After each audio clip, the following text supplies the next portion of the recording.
How's it going, everybody? It's the Lobo Pack Podcast, and today we have a very awesome special guest from Space Operations. This is MAJ Raschel.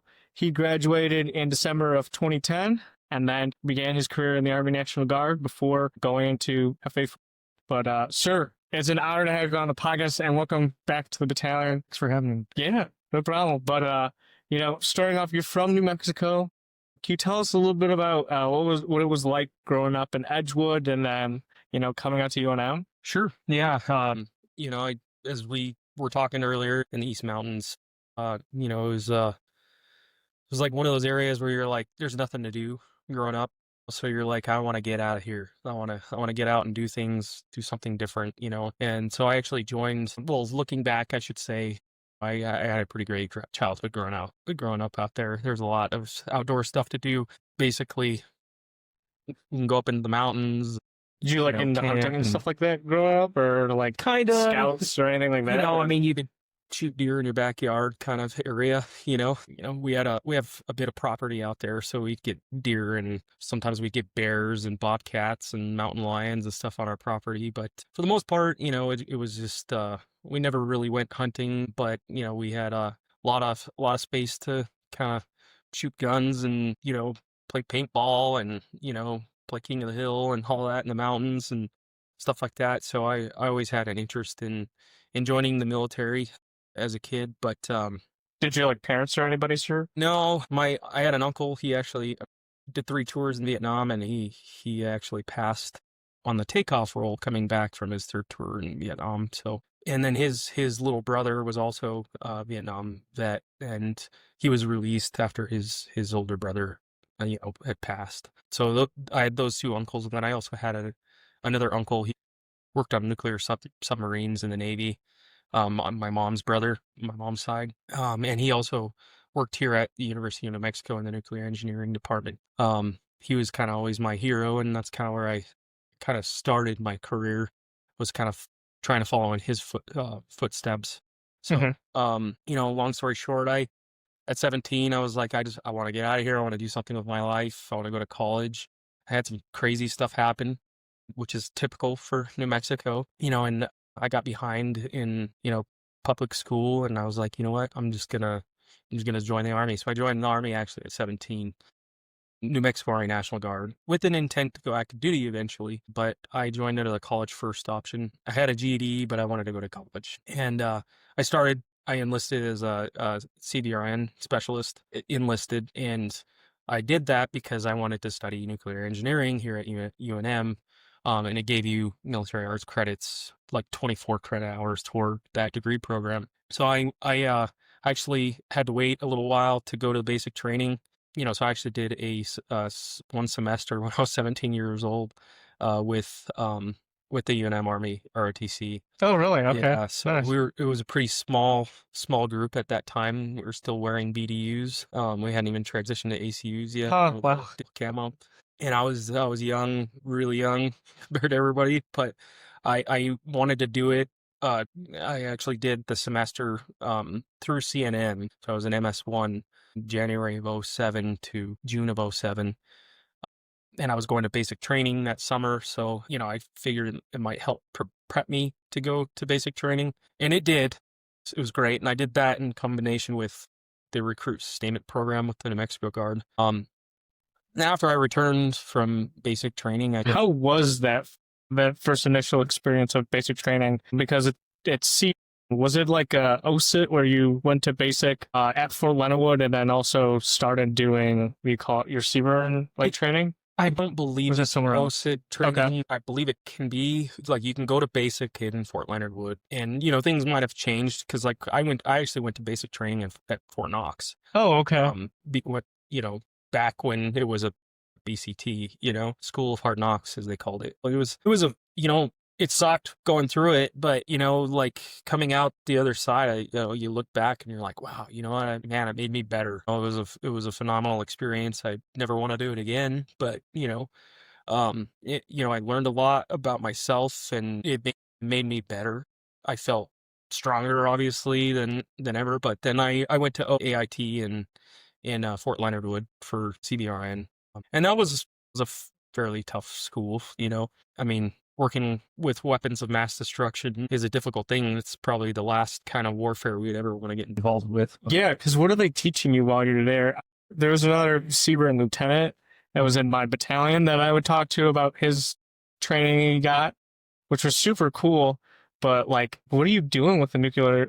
What sort of school training were they having you do with nuclear weapons, I guess? Well, Or even there's a test, there's like training and tests at each, Okay. chemical, biological, radiological, nuclear operations, and I think there's an E now. I don't even know what that stands for. CBER. So you get trained on that type of warfare and how we would react to it. So kind of your job as a CBER specialist, or if you're an officer within it, is to essentially be the advisor to the commander on all of those types of warfare, if that makes sense. Of course, you go through the CS gas chamber again, but then you go through a live VA agent, nerve agent chamber. I think it's the only one in the U.S. And that's pretty nerve wracking. Like, you go into full MOP 4 gear, you go through these bubble things to make sure that you don't have any leaks in your suit.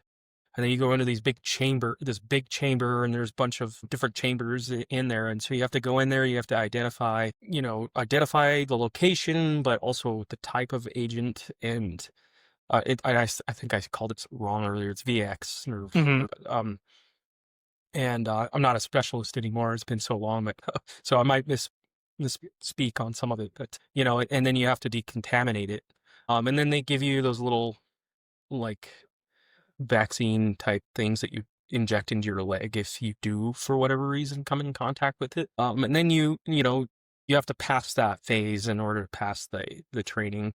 And then you have to be able to put your MOP gear on within a certain time limit. They're all the basics of that kind of warfare. It was pretty intense at times, but it was a great school. I learned a lot. And, through that, I realized that, I was like, hey, I don't know if I want to work in nuclear engineering or work in this kind of field. New Mexico has the WMD, weapons of mass destruction, with the National Guard, where you can get a job there. So when I got back from AIT, I had a couple opportunities. I had the option to go work with them within my specialty, or I got an opportunity to go work for the MEPS as an assistant guidance counselor. And that's what I did. So I did that for 8 or 9 months, something like that. I did 2008, I did a tour. I enlisted with HHC 1200 Infantry out of Belen. They're not in Belen anymore, with the New Mexico Army National Guard. We did a short tour in Joint Task Force East Romania. Okay. How did you get that opportunity? So were you at school during this sort of time you're in the National Guard, or how did it work? No, or were you just like, oh, I'm in the National Guard doing that? I came back to the RTC, and I was going to get enrolled, and I was going to start my nuclear engineer. And I decided, I was like, man, I just, this isn't for me. I got to figure something else out. And, I always wanted to be a pilot, but, I didn't have 20/20 vision at the time. And so I didn't think it was even a possibility to go aviation. But it's kind of a funny story. So I'll try to not go too roundabout way of telling the story, because it was kind of all over the place. But my life was all over the place. But so I was working for the MEPS, and during that time, from January of 2008, just give a time frame, to till about August or so of might have been February to August of 2008. I was working for the MEPS. And that summer, I had to come off of orders because I was on active duty for special work, is what it's called in the National Guard and Reserves. And I'm working for the MEPS. And then, so I did, every National Guard state has a state partnership program. And I believe at that time it was Romania for the state of New Mexico. So we went and trained in Romania. I believe this state partnership program country that New Mexico is assigned to now is actually Costa Rica. So we actually have, when I was with the Guard, we had a liaison that was actually AGR, active duty full time, down in Costa Rica supporting them. And then also when I flew for the New Mexico Army National Guard, we'd have delegates, because they don't have a military, they just have a protection force. And we'd actually train them on how to use night vision goggles, and train them how to fly in crazy weather, do would help them with natural disaster response, search and rescue training, stuff like that. So that's kind of the state partnership program. That's what Romania was at the time for us. Another state has Romania now. I'm not sure what all went into deciding what state gets what country, but it's a great program. It was a great opportunity, especially as an 18-year-old at the time, going to another country and, seeing something different in the world. I'd never been out of the country at that point. When I got back, like I had a mentor over there. He was pushing me. He was like, dude, like, you need to go to school. Like, you want to be an officer, but you want to commission, you want to get your degree, you want to go to school. Like, just stop making excuses and just do it. And so when I came back to the MEPS, there was actually a warrant officer that I worked with over there that in the testing department, he was a Black Hawk pilot. And he told me about a school in Kirtland Air Force Base called Embry-Riddle Worldwide. And they have Embry-Riddles all over the world and like pretty much every military base. Oh, And really? yeah, and it's an aviation based school, so aviation degree program. And he also told me that as long as your vision is correctable to 2020, then you can go to flight school. I was like, oh, interesting. So at that time, you had to take like the AFAST. I think it's called the SIFT now. Yeah. For us, it's a SIFT. Yeah. So I took the AFAST. I did really well on it, and I got my degree in professional aeronautics, aerospace science. And I worked with the ROTC here at the time to do a crosstown agreement. Okay. Yeah, I know we have that with CNM, but that's interesting you bring that up, sir, because it's like, yeah, Embry-Riddle.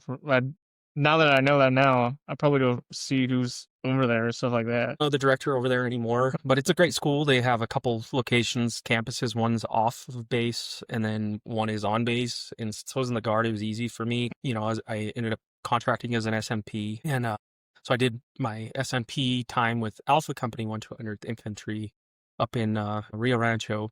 And that was also a great experience. Working with some of these NCOs, Because as an SMP cadet, I mean, what did they have you do? Were you just shadowing a platoon leader the whole time? And well, I was pretty well integrated in the unit. Okay. Been enlisted there because they shut down HHC and we either went to Alpha or Bravo. Okay. After, and so I went to Alpha Company, and so I was already established with the one infantry, and I knew a lot of the people there. And I played infantry, even though I wasn't infantry, but I also did some work in supply as a CVRN specialist. I fell under the platoon, supply sergeant. And so I did some of that, early on in my SMP time, but then they slowly started to integrate me into, at one point I was an acting platoon leader, and I was being mentored by the NCOs, the platoon sergeants, and squad leaders and team leaders, and, I was close to being an E5 already, but when you contract as an SMP, you start getting paid as an E5, as a 09 Romeo, I believe. I think OCS is 09 Sierra. But, so I got a lot of experience working with the fellow platoon leaders, the XO, the commander, a lot of great mentorship from that command team at the time, to become a good platoon leader. Sergeant was probably my greatest mentor during that time, and he really, I think he really set me up for success. Between him and the commander, and the XO, it was a great program. So anybody that's interested in doing the SMP program, I highly recommend it because it'll give you experience that you wouldn't have otherwise. Cool. Yeah. We have a few already doing that, but yeah, I totally understand the people, you sort of run across who have done it, get way more experience before they even leave college. So Right. definitely. But, during that time that you're also an SMP cadet, what's it like to be, you're doing school at Embry-Riddle? Does that mean you're getting your private pilot's license, or how does that work? They do. They have contracted in the past with local flight schools. Typically, unless you go to the main campus, you're not really doing the actual flight portion of it. It's just, bachelor science and whatever. They have multiple degree programs. And why you get that degree then? or the multiple Well, degrees? Because I mean, I understand because I've flown Cessnas. I'm almost got my private pilot's license, but I'm like, do you, yeah, like, is that for even when you're trying to get into what do you call it, like to actual fly for an airliner? That's what they want to see, or what? not So, necessarily, but mhm. it does help. At the time, I did it as a check block. Like, hey, I want to do this. I want to be a pilot. And it did actually in the end help me get selected to fly. I mean, at that time, I started doing flight training. I started flying Cessnas and stuff. I actually didn't start flying Cessnas, but I was doing the rotor program, and I was looking at the fixed wing program, but they were like, that time, it was the recession, and none of the airlines were hiring, and it wasn't something that it wasn't a good time to go to the airlines. A lot of the big airlines were coming out of bankruptcy, and nobody was hiring, and that was also a time where you'd make ten to $14,000 a year as a first officer in the regional airlines, and so that wasn't really feasible, especially with the amount of student loans you come out with. Embry-Riddle is not; it's very expensive school, So even though I had two Army tuition assistance, that I had a kicker on my GI Bill. So I was getting extra, from the GI Bill to help pay for school, the tuition assistance, as I said, and then, FAFSA, I think is what it's called. Mm-hmm. Mm-hmm. It's been a long time, for student loans and grants and stuff like that, I still came out with this pretty substantial like debt, and to become an airline pilot in this day and age with a degree program, I mean, the average cost is over $200,000 in debt just to get to the point where you can actually go to an airline. So if you did it without a degree program, you're still looking at about $100,000 in debt. And it's not like you can get grants to go do that either. So at that time for me, it just wasn't feasible. I didn't have any kind of financial backing. I had to do it all on my own. And so that's why I tried really hard at that time to go the aviation route, in the military. And I was inspired, as a kid, actually. I wanted to fly for the military. Yes, sir. What did inspire you to want to fly? Well, it's kind of a funny story. I was in fifth grade out in these mountains. Went to South Mountain Elementary School. When I was in fifth grade, there was a couple Blackhawks that landed on our soccer field. And at that time, I didn't know why, but we got to get up into the Blackhawks and check them out. And I thought it was like the coolest thing ever. So I was like, yeah, this is what I want to do when I grow up. And I didn't think I could because of the vision thing. But after I met that warrant officer when I was working at the MEPS, he was like, no, dude, you can do it. Like, you never know. Just go for it. Told me about Embry-Riddle. So I immediately got enrolled in Embry-Riddle, and in the ROTC, I set up a crosstown agreement with the ROTC here. So I started as an MS3 actually, because they were short on people at that time. We really didn't have a whole lot. I mean, I think we were at like maybe 40 cadets in the whole Huh. program Okay. at that time, and this was in 2008. So I think it was the August semester of 2008. I got enrolled in everything, and I never actually did any courses at UNM other than the ROTC with the crosstown agreement. It's kind of a funny story in the end of it. So I have like I have a very different path than most, but there's a reason why I'm telling my story on that, and I'll tell it later. But and I graduated in December of 2010. So I did the 4-year degree program from August of 2008 to December of 2010. And ultimately I ended up getting selected for flight school. And I did well enough nationally that I could have gone active duty. That was always the intent. I met a girl, and we made a decision to, I'm still married to her now for over 14 years, but we made a decision to try to go the National Guard route because she wasn't sure.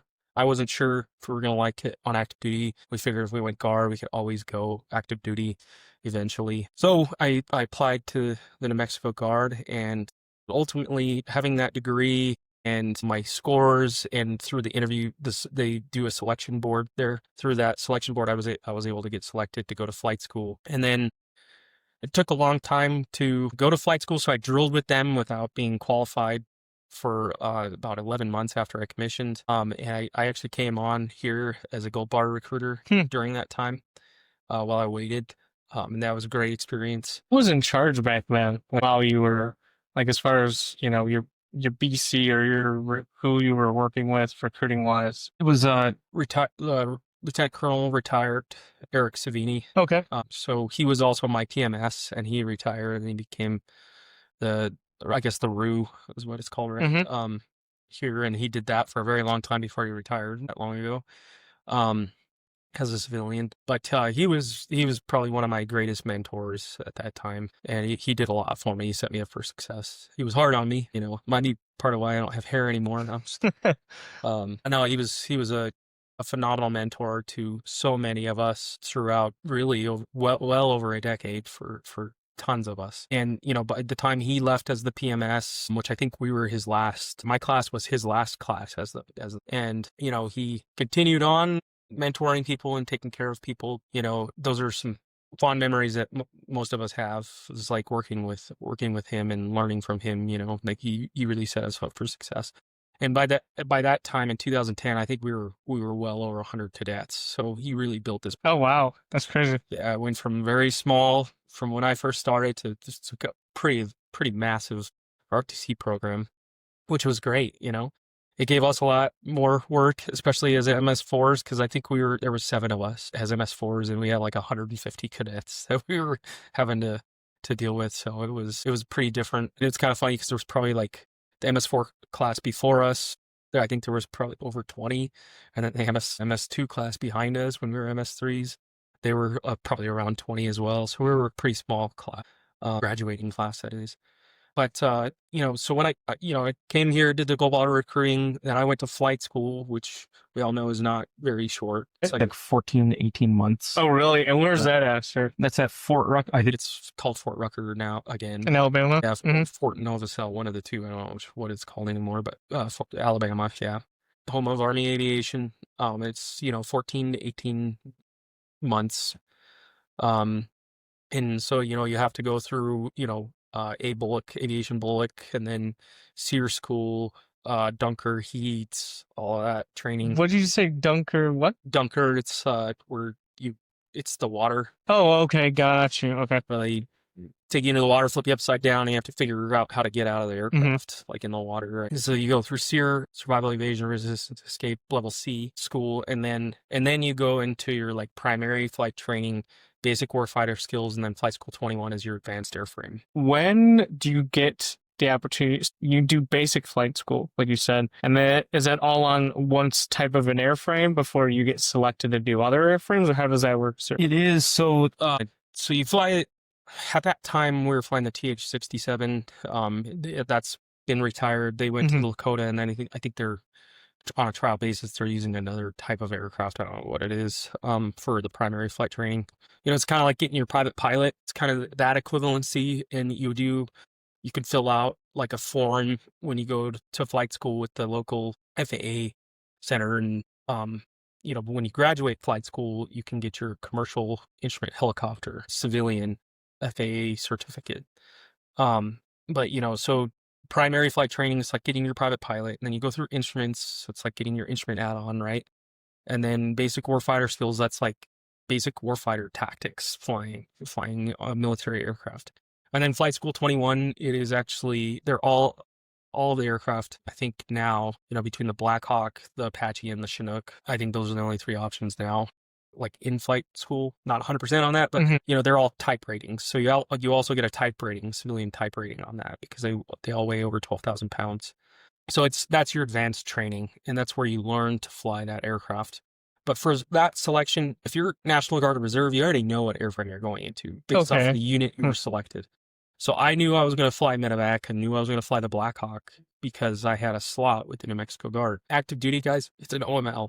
So if you're top of the class, you get first pick, and they have like a list of aircraft that are available for training, and then you just go down the list, like whatever aircraft's left. You might end up getting, if you're bottom of the class, you might get an airframe that you didn't want, right? I don't think there's a single Army airframe I wouldn't want to fly. That's just me personally. Mhm. But they they always say don't select the airframe, select the mission, because I have Apache pilot friends that like I have one friend that has over 500 confirmed kills and he sleeps perfectly fine at night. I have another friend that has like 3 confirmed kills in Afghanistan and he has severe PTSD over it.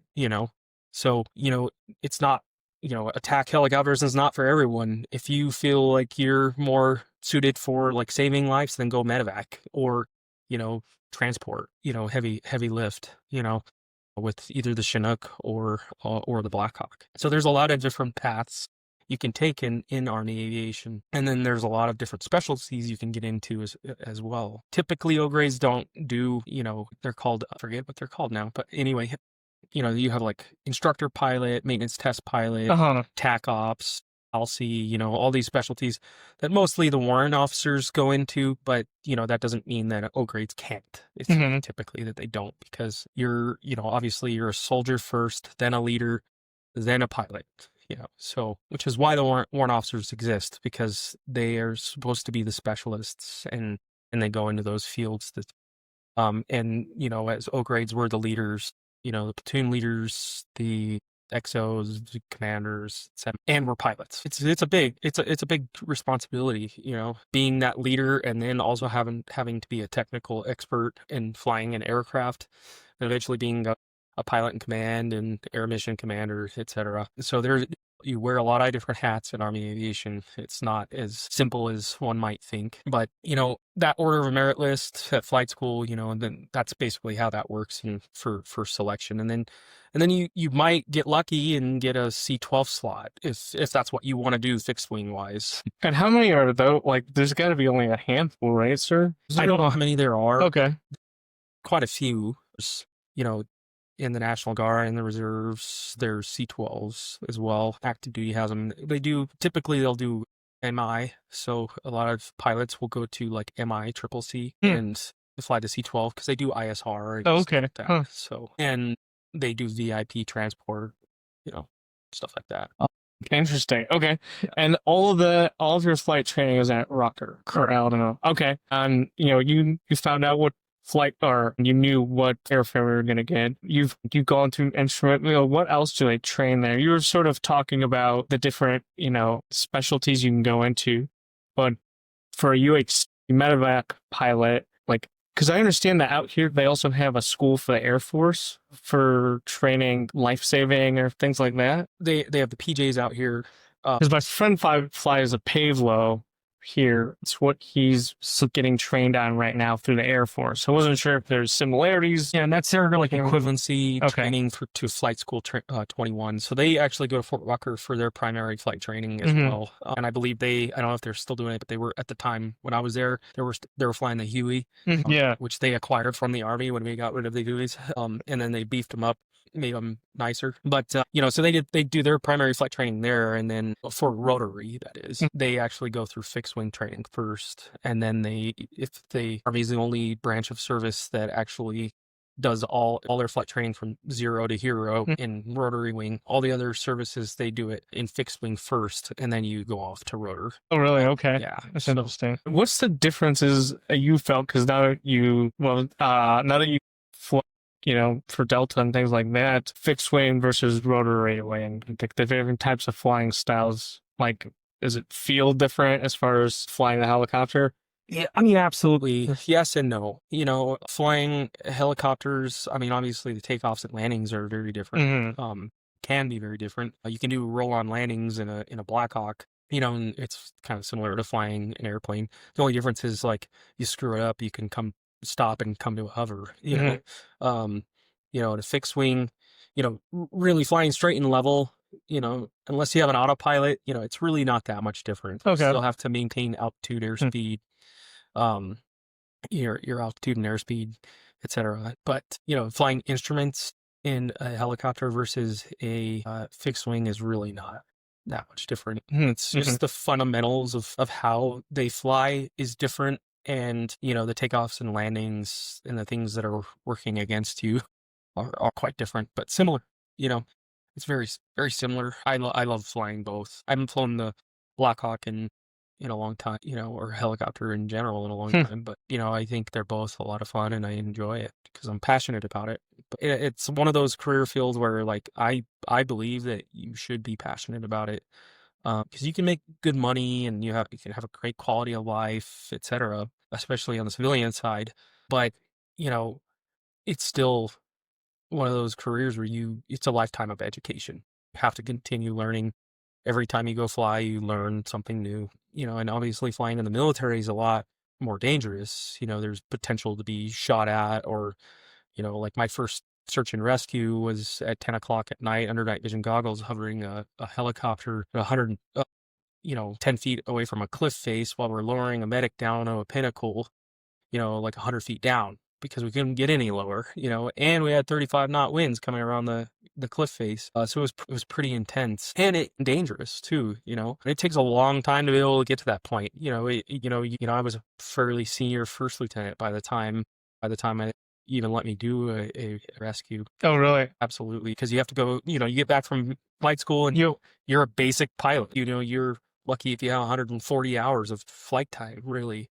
But, you could, especially on active duty, I mean, by the time you get to the 300-hour mark, you could be a pilot in command. And, it doesn't, like, if you are familiar with civilian side and flight time and civilian side, it's a lot different. Like my first year at an airline, I flew 1,000 hours, like in like the 7 to 7.5 years that I flew helicopters, I flew 820 hours, I was So wondering, as a New Mexico National Guard, so you're not flying all the time? Like, what are you doing for drills and things like that? So, you got back as a lieutenant. well, you have, that's where the guard is unique Mhm. compared to like even the reserves, right? Because you have stateside missions. You can be activated. I mean, it's still federal, the same as the reserves and active duty, right? But that's Title 10, right? You can be Title 10 in the Guard, but there's also Title 32, and then there's also state active duty. So there's, you're federally funded, but you can be activated. You have two commanders in chief. You have the governor of the state. So you're not only federally recognized as an officer, but you're state recognized as an officer as well. Which is why the tag could be like the adjutant general of the state. They could be the adjutant general. They're a 1 or 2 star in their state, but federally recognized as a lieutenant colonel. So when they go to like Oh, that's NGB, interesting. because they're appointed by the governor of the state, when they go to like NGB or go to Washington D.C., et cetera, they can't wear their general rank. They have to wear like lieutenant colonel rank. So it's kind of it can get kind of confusing. And I might be a little bit off on some of that. I'm no expert, but that's just my understanding of it. We were activated. Yeah, I've seen it twice in one day, activated for a state active duty, flying medevacs or like search and rescue, and I've done, I did quite a few here stateside, uh, you know, What's that so experience like? Are you on, like, hey, like you get a phone call, hey, we have somebody's lost in the hill, report here at this time so we can go do this mission, basically?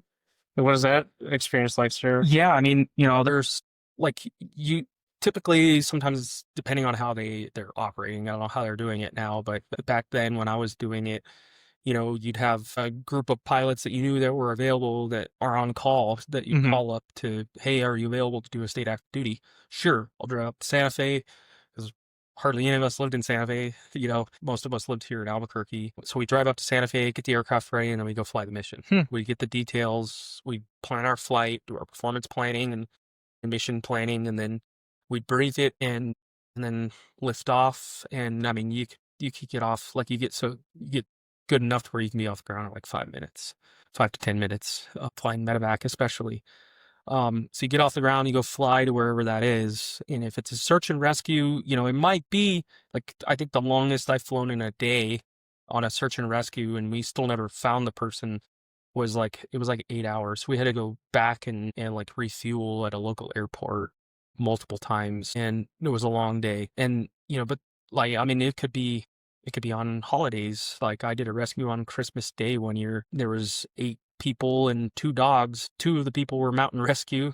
but the river rose down in the Gila. They were like not even a mile away from the visitor center where their vehicles were parked. But the river, it rained a lot the night, Mm-hmm. that week, and so the river rose, and they couldn't get across. It was sub-freezing temperatures, Oh wow, so they that's were insane. stuck up on a mesa, and they couldn't get out. And they had, and there's a non-compete clause too. Civilian medevac has to make an attempt before, because the government can't compete with civilian entities. So, they attempted to rescue them, attempted to get them out, but the UH-60 here was the only hoist-capable aircraft at the time, and so we had to hoist all of them out using the hoist, and we were able to provide them medical treatment because they have critical care flight paramedics as their medical personnel on the aircraft, and we had flight surgeons as well, like physician's assistants and stuff like that as well at times.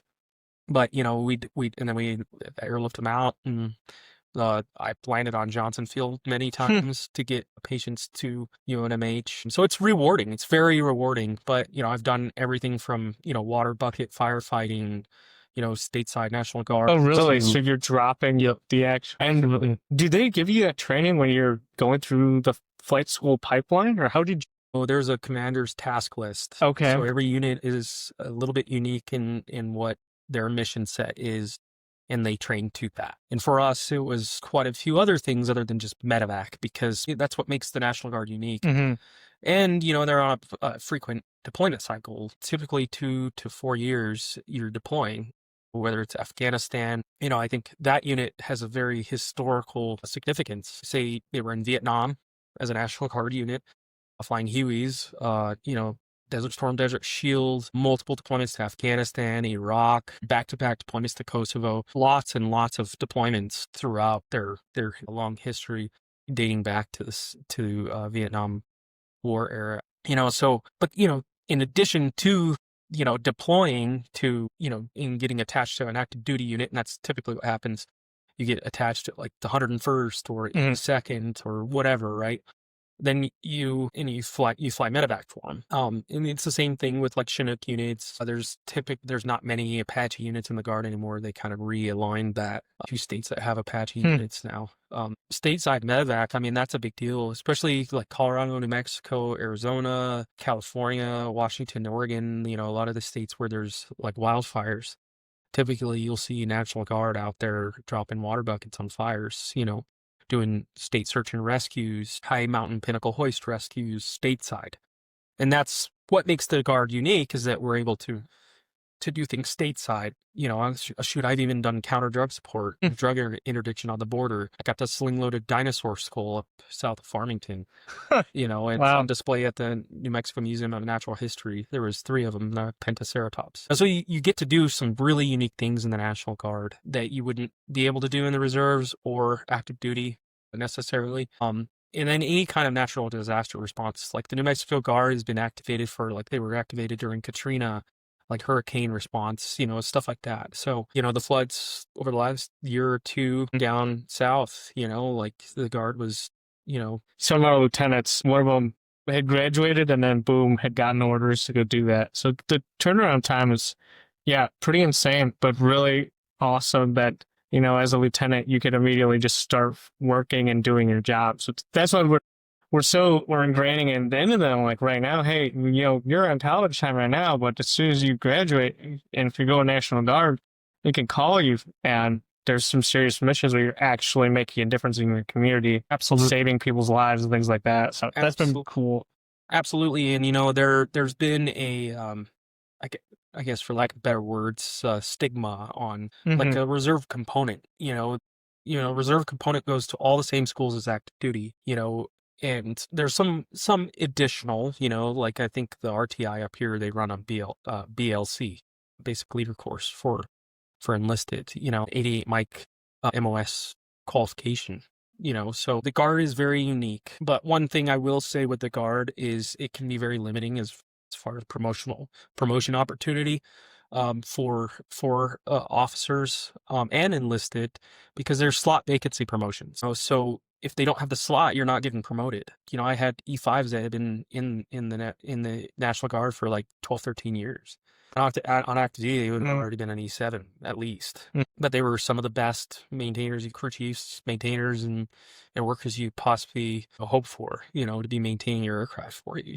So the Guard is very unique, but there's just like with anything, there's pluses and minuses to it. And then the other thing is, it's like there for a while, until I actually became full time up there, worked full time up there at the facility, and it was decent money. But before that, I was like, I don't have a job. I'm a lieutenant, Black Hawk pilot, like good for me, like, but I can only do that so many days a week. It's not gonna pay for it's not gonna put food on my table. It's not gonna pay my bills necessarily. So I had to get a civilian job. So I actually worked for Verizon Wireless for quite a while before I got selected full time with the Guard, so Mhm. that can be kind of tough. Since you'd gotten all that training, I mean, weren't there were there other agencies that might have been able to hire you, like as a like if you go into the National Guard, being a helicopter pilot, going through all that training, do you think it's easy to go pick up something from like the hospital or the police department or something like that? Or It's not, because the problem is like there's minimum flight hour requirement. Oh, that's what okay. And so even if you wanted to go to the airlines and get your fixed wing add-on ratings like I did, you still have to have a minimum of like 750 hours, because it's normally for an ATP you have to have 1,500 hours, but you have you can get a restricted ATP, which stands for airline transport pilot, right? If you go to schools like Embry-Riddle or UND, University of North Dakota, Dubuque, some of these big aviation schools, you can also get like a restricted ATP at 1,000 hours. But military pilots, you can get it at 750 hours. So you could have, as long as you have like 500 hours in a Black Hawk, like, or something, combination of the two, you still have to have 250 hours of fixed wing PIC time, plus your private pilot add-on, instrument add-on, and commercial multi-engine add-on in order to qualify for the restricted ATP. And it takes time to get to that point. It can take several years to get to that point to where you can even like potentially get a job, right? And it's the same thing on the rotary wing side. You might be a commercial instrument helicopter rated pilot on the civilian side from your military training, and they do value your military experience. But, you typically won't find a helicopter job until you are at a minimum, maybe 1,000 hours. And that's like, you're lucky if you even get a job there, because historically they've been able to hire pilots with thousands of hours, at some of these better paying rotary wing positions. I interviewed at multiple helicopter companies, doing would have been doing pipeline surveys and stuff like that. But in the end, they took the guy with the higher flight level experience. It had nothing to do with my skill level necessarily. That they value flight time experience. And when you come out of flight school, you're maybe have 140 hours total time. And then flying in the Guard, I mean, your typical training flight is only 2 hours long.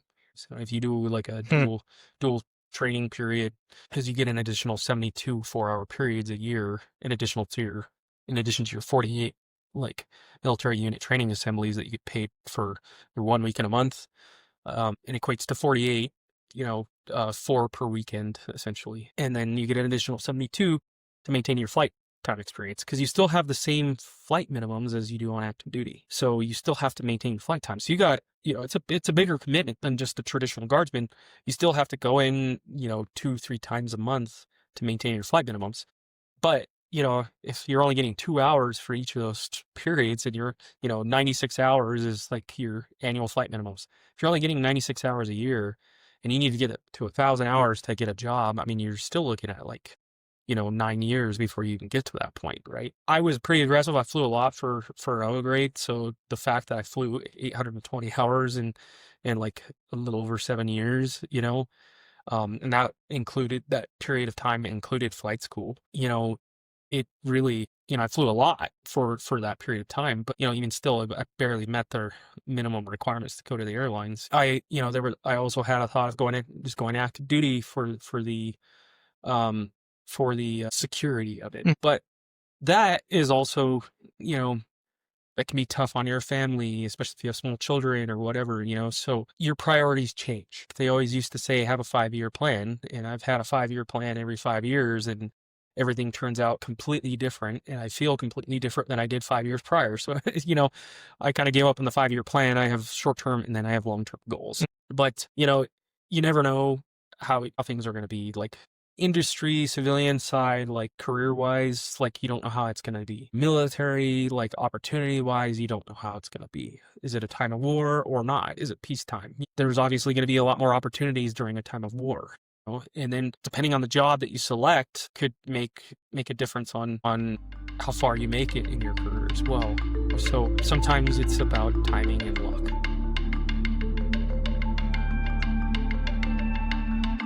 Next time on the Lobo Pack podcast. Me is the largest user of space assets. Okay. And I can give you an example. That's everything from using a dagger on the ground, handheld GPS, GPS in your Humvees, LMTVs, all your ground vehicles, airplanes using GPS. Every modern weapon system uses some form of GPS, has some form of GPS capability.